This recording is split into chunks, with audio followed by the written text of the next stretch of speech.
Kalau seseorang itu sudah melalui satu ujian, maka pasti Allah akan memberikan dia ujian yang baru. Ujian yang baru sudah selesai, pasti nanti akan ada ujian yang baru lagi, dan seterusnya sampai kita mati. Maka semuanya adalah ujian. Coba Bapak Ibu ya, saya tanya punten. Punya suami ibu-ibu, ujian apa bukan? Ujian, alhamdulillah. Bapak-bapak ya. Punya istri, ujian apa bukan? Ujian. Single, ujian apa bukan? Ujian semua. Kita sebelum menikah, pingin nikah, asa enaknya punya istri atau punya suami katanya. Jadi pas sudah nikah, ternyata ujiannya lebih berat. Setelah menikah, pingin punya anak. Sekarang pertanyaannya, anak ujian apa bukan? Ujian. Punya duit ujian apa bukan? Ujian. Kalau nggak ada duit, jangan 2 kali lipat dah Pak Haji. 2 kali lipat ujiannya. Punya rumah banyak ujian, ujian. Nggak punya rumah, sudah semuanya ujian. Namanya juga di dunia. Makanya kalau kita baca di Al-Quran Bapak Ibu ya, akhirat itu jauh lebih baik daripada dunia ini. Dinamakan dunia karena ya sebentar tempat kita diuji, udah selesai. Selebihnya bagaimana kita menyikapi ujian tersebut. Dari Abu Ruqayyah Tamim Ad-Dari radhiyallahu anhu bahwa Nabi Shallallahu alaihi wasallam bersabda, agama itu adalah nasihat. Maka dia bertanya kepada Nabi, untuk siapa?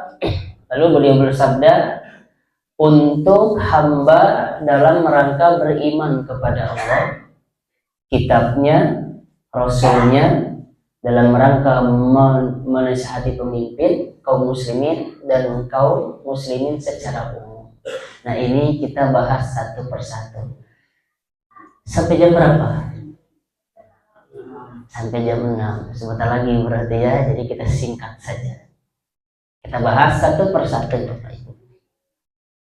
Agama itu adalah nasihat dalam rangka beriman kepada Allah. Apa maksudnya? Hamba Allah dalam rangka beriman kepadanya. Maka kalau kita beribadah, harus niat kita itu benar-benar ikhlas karena Allah. Itu yang pertama Bapak Ibu syaratnya. Lalu kemudian yang kedua, ibadah tersebut harus sesuai dengan tuntunan. Jadi tidak cukup hanya sekedar niat kita saja yang baik, tapi caranya tidak baik. Saya contoh misalkan berkurban, niatnya ibu berkurban, tapi berkurbannya misalkan pakai jerapah, kira-kira bisa? Niat kita mah bagus. Atau ibu bapak punya ayam 1 kandang 100 ekor. Jadi sekarang saya berkurban di hari raya ini dengan ayam 100 ekor. Apakah kurban kita diterima apa tidak? Tidak, itu hanya sembelihan biasa saja. Tidak cukup dengan niat baik, tidak cukup. Niat kita baik, tapi jualan minuman keras. Oke, 2,5% disedekahkan. Enggak bisa. Sesuatu yang haram atau pekerjaan yang haram, maka hasilnya juga pasti haram. Ibu punya kontrakan, tapi kontrakannya di sana orang-orang bermaksiat, maka hasilnya tersebut haram. Sepakat para ulama. Nah, Bapak Ibu haram. Jadi tidak boleh.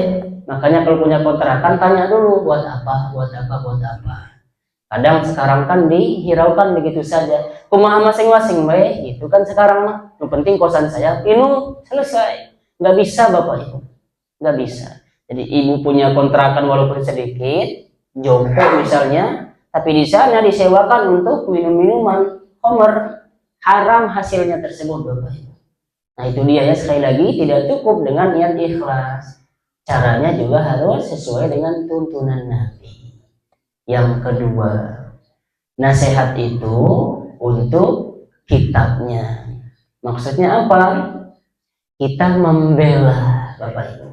Kalau ada yang menafsirkan Al-Quran dengan keliru, maka kewajiban kita untuk meluruskan, membenarkan. Dan banyak teman-teman saya di UIN, Bapak Ibu. Teman-teman saya itu karena mereka berfilsafat misalnya terlalu jauh, akhirnya mengatakan sholat tidak wajib. Sholat mah nggak wajib. Apa dalilnya? Di Al-Quran dalilnya, Bapak Ibu. Dalilnya Al-Quran. Apa yang dimaksud dengan sholat? Katanya, oh begini-begini dijawab. Akhirnya dia tidak sholat.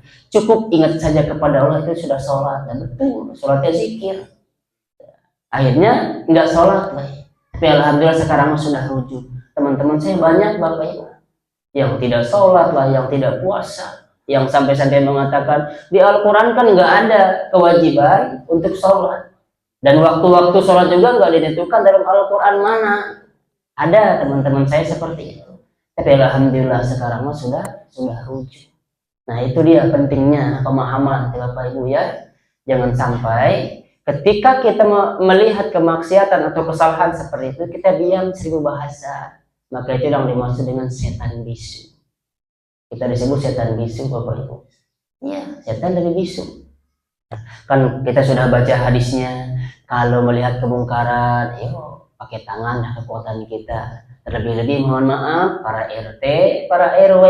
Kalau sekiranya kegiatan tersebut mengundang orang-orang mabuk dan lain sebagainya, nggak usah dikasih izin, terutama yang Agustusan ini. Mohon maaf ya, karena dosanya besar.